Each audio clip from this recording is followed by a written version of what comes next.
नमस्कार दोस्तों, स्वागत है आपका द स्पाइसी बीची चैनल पर झलक के साथ। आज हम बात करेंगे उपनिषद के बारे में। आपने ज़रूर कहीं ना कहीं उपनिषदों के बारे में सुना होगा और अगर आप सनातन धर्म से बिलोंग करते हैं तो आपको ज़रूर जानकारी होनी चाहिए इनके बारे में। तो प्लीज़ चैनल को लास्ट तक ज़रूर देखिएगा, लाइक कीजिएगा और चैनल को सब्सक्राइब करना बिल्कुल मत भूलेगा। तो चलिए अब हम शुरू करते हैं। उपनिषद हिंदू धर्म के महत्वपूर्ण श्रुति धर्म ग्रंथ हैं। ये वैदिक वाङ्मय के अभिन्न भाग हैं। ये संस्कृत में लिखी गई हैं। इनकी संख्या 108 है, किंतु जो मुख्य उपनिषद है वो सिर्फ 13 हैं।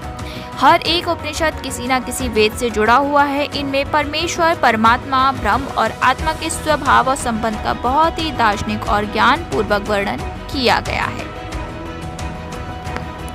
उपनिषदों में कर्मकांड को अवर कहकर ज्ञान को इसलिए महत्व दिया गया कि ज्ञान स्थूल यानी कि जगत और पदार्थ से सूक्ष्म मन और आत्मा की ओर ले जाता है। ब्रह्म, जीव और जगत का ज्ञान पाना उपनिषदों की मूल शिक्षा है। भगवद गीता तथा ब्रह्म सूत्र उपनिषदों के साथ मिलकर वेदांत की प्रस्थानत्रयी कहलाते हैं। ब्रह्म सूत्र और गीता कुछ सीमा तक उपनिषदों पर आधारित हैं। भारत की समग्र दार्शनिक चिंतन धारा का मूल स्रोत उपनिषद साहित्य ही है। इनसे दर्शन की जो विभिन्न धाराएं निकलती हैं, उनमें वेदांत दर्शन का अद्वैत संप्रदाय प्रमुख है। उपनिषदों के तत्व ज्ञान और कर्तव्य शास्त्र का प्रभाव भारतीय दर्शन के अतिरिक्त धर्म और संस्कृति पर भी परिलक्षित होता है। उपनिषदों का महत्व उनकी रोचक प्रतिपादन शैली के कारण भी है। कई सुंदर आख्यान और रूपक उपनिषदों में मिलते हैं। उपनिषद भारतीय सभ्यता की अमूल्य धरोहर हैं। उपनिषद ही समस्त भारतीय दर्शनों के मूल स्रोत हैं, चाहे वो वेदांत हो या सांख्य।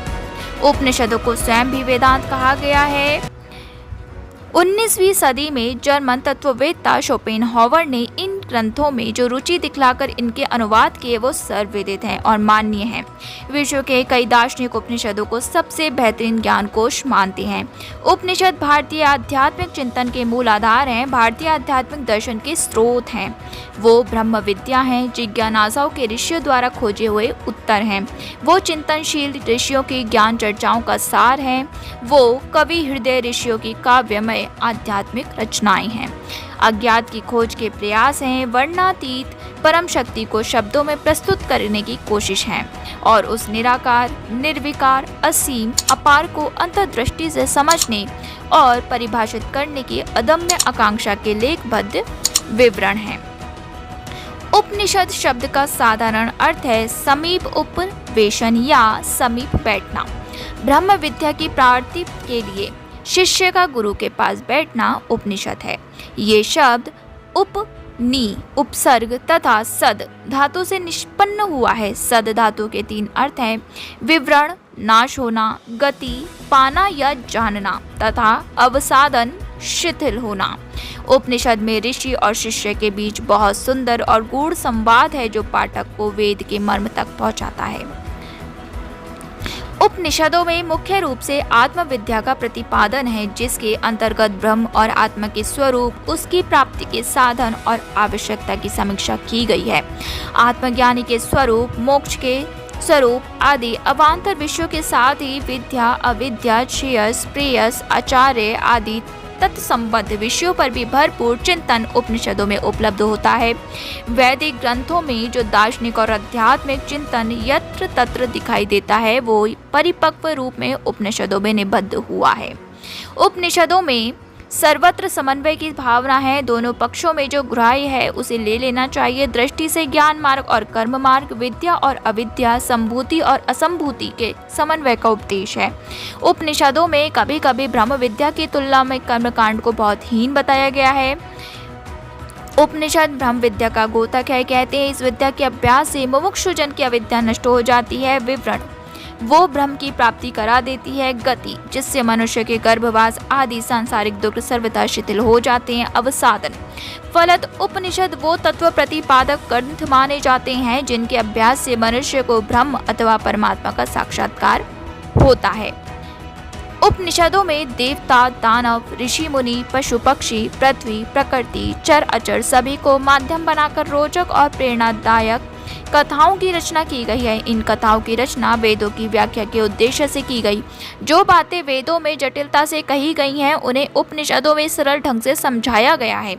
ब्रह्मा, विष्णु, महेश, अग्नि, सूर्य, इंद्र आदि देवताओं से लेकर नदी, समुद्र, पर्वत, वृक्ष तथा उपनिषद के कथा पात्र हैं। उपनिषद गुरु शिष्य परंपरा के आदर्श उदाहरण हैं। प्रश्नोत्तर के माध्यम से सृष्टि के गूढ़ रहस्यों का उद्घाटन उपनिषदों में सहज ढंग से किया गया है। विभिन्न दृष्टांतों, उदाहरणों, रूपकों, संकेतों और युक्तियों द्वारा आत्मा, परमात्मा, ब्रह्म आदि का स्पष्टीकरण इतनी सफलता से उपनिषद कर सके हैं। उपनिषद भारतीय आध्यात्मिक चिंतन के मूलाधार हैं। भारतीय आध्यात्मिक दर्शन स्रोत हैं। वो ब्रह्म विद्या हैं, जिज्ञासाओं के ऋषियों द्वारा खोजे हुए उत्तर हैं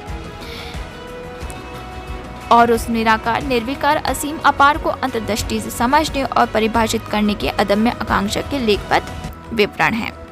वैदिक युग सांसारिक आनंद और उपभोग का युग था।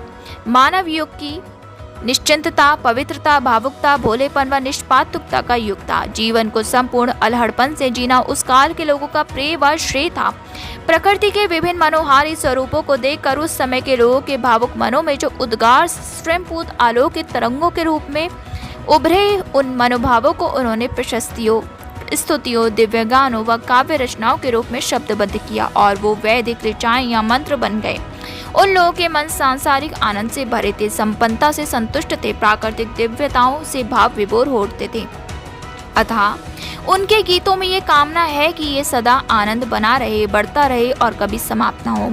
उन्होंने कामना की कि इस आनंद को हम पूर्ण आयु 100 वर्षों तक भोगें और हमारे बाद की पीढ़ियां भी इस प्रकार तृप्त रहें। यही नहीं, कामना ये भी की गई थी कि इस जीवन के समाप्त होने पर हम स्वर्ग में जाएं और इस सुख व आनंद की निरंतरता वहां भी बनी रही। इस उद्देश्य की प्राप्ति के लिए विभिन्न अनुष्ठान भी किए गए और देवताओं को प्रसन्न करने के आयोजन करके उनसे वरदान भी मांगे गए। जब प्रकृति करवट लेती थी तो प्राकृतिक विपदाओं का सामना होता था। तब उन विपत्तियों के काल्पनिक नियंत्रक देवताओं यथा मरुत, अग्नि, रुद्र आदि को तुष्ट व प्रसन्न करने के अनुष्ठान किए जाते थे और उनसे प्रार्थना की जाती थी कि ऐसी विपत्तियों को आने ना दें और उनके आने पर प्रजा की रक्षा करें। कुल मिलाकर वैदिक काल के लोगों का जीवन प्रफुल्लित, आनंदमय, सुखाकांक्षी, आशावादी और जिज्ञासापूर्ण था। उनमें विषाद, पाप या कष्टमय जीवन के विचार की छाया नहीं थी। नरक व उसमें मिलने वाली यातनाओं की कल्पना तक नहीं की गई थी। कर्म को यज्ञ और यज्ञ को ही कर्म माना गया था। उसी के सभी सुखों की प्राप्ति तथा संकटों का निवारण हो जाने की अवधारणा थी। ये जीवन शैली दीर्घ काल तक चली, पर ऐसा कब तक चलता? एक न एक दिन तो मनुष्य के अनंत जिज्ञासु मस्तिष्क में और वर्तमान से कभी संतुष्ट न होने वाले मन में ये जिज्ञासा, ये प्रश्न उठना ही था कि प्रकृति की इस विशाल रंगभूमि के पीछे सूत्रधार कौन है? इसका सृष्टा या निर्माता कौन है? इसका उद्गम कहाँ है? हम कौन हैं? कहाँ से आई है सृष्टि? अंत तक कहाँ जाएगी? हमारा क्या होगा? और धीरे धीरे ये प्रश्न अंकुरित हुए और फिर शुरू हुई इन सब के उत्तर खोजने की ललक तथा जिज्ञासु मन मस्तिष्क की अनंत खोज यात्रा। कुछ लोगों की जीवन देखने की क्षमता गहरी होने लगी, जिसकी वजह से उनको जीवन चक्र दिखने लगा। जीवन में सुख और दुख दोनों हैं, ये दिखने लगा। कुछ लोगों को ये लगने लगा कि जीवन क्या सिर्फ यही है? उन्होंने ना कहना शुरू किया। पेट केंद्रित जीवन को इस ना से उपनिषद का आरंभ हुआ। ऐसा नहीं है कि आत्मा पुनर्जन्म और कर्म फलवाद के विषय में वैदिक ऋषियों ने कभी सोचा ही नहीं था।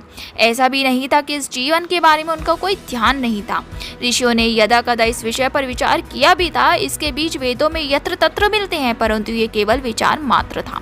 कोई चिंता या भय नहीं। आत्मा शरीर से भिन्न तत्व है और इस जीवन की समाप्ति के बाद वो परलोक को जाती है। इस सिद्धांत का आभास वैदिक ऋचाओं में मिलना अवश्य है, परंतु संसार में आत्मा का आवागमन क्यों होता है, इसकी खोज में वैदिक ऋषि प्रवृत्त नहीं हुए। अपनी समझ सीमाओं के साथ सांसारिक जीवन वैदिक ऋषियों का प्रेय था। प्रेय को छेड़कर श्रेय की ओर बढ़ने की आतुरता उपनिषदों के समय जगी। तब मोक्ष के सामने गृहस्थ जीवन निस्सार हो गया और जब लोग जीवन से आनंद लेने के बजाय उससे पीठ फेर कर संन्यास लेने लगे, हाँ, ये भी हुआ कि वैदिक ऋषि जहाँ ये पूछकर शांत हो जाते थे कि सृष्टि किसने बनाई है और कौन देवता है जिसकी हम उपासना करें, वहाँ उपनिषदों के ऋषियों ने सृष्टि बनाने वाले के संबंध में कुछ सिद्धांतों का निश्चय कर दिया और उस सत्य का भी पता लगा लिया जो पूजा और उपासना का वस्तुतः अधिकार है। वैदिक धर्म का पुराना आख्यान वेद और नवीन आख्यान उपनिषद है। वेदों में यज्ञ धर्म का प्रतिपादन किया गया और लोगों को ये सीख भी दी गई कि इस जीवन में सुखी, संपन्न तथा सर्वत्र सफल व विजयी रहने के लिए आवश्यक है कि देवताओं की तुष्टि व प्रसन्नता के लिए यज्ञ किए जाएं। विश्व की उत्पत्ति का स्थान यज्ञ है। सभी कर्मों में श्रेष्ठ कर्म यज्ञ है। यज्ञ के कर्म फल से स्वर्ग की प्राप्ति होती है। ये ही सूत्र चारों ओर गूंजित थे। दूसरे जब ग्रंथों ने यज्ञ को बहुत अधिक महत्व दे दिया तो पुरोहितवाद तथा पुरोहितों की मनमानी अत्यधिक बढ़ गई। तब इस व्यवस्था के विरुद्ध प्रतिक्रिया हुई और विरोध की भावना का सूत्रपात हुआ। लोग सोचने लगे कि यज्ञों का वास्तविक अर्थ क्या है, उनके भीतर कौन सा रहस्य है, वो धर्म के किस रूप के प्रतीक हैं, क्या वे हमें जीवन के चरम लक्ष्य तक पहुंचा देंगे। इस प्रकार कर्मकांड पर बहुत अधिक जोर तथा कर्मकांडों को ही जीवन की सभी समस्याओं के हल के रूप में प्रतिपादित किए जाने की प्रवृत्ति ने विचारवान लोगों को उनके बारे में पुनर्विचार करने पर प्रेरित किया। प्रकृति के प्रत्येक रूप में एक नियंत्रक देवता की कल्पना करते करते वैदिक कार्य बहुदेववादी हो गए।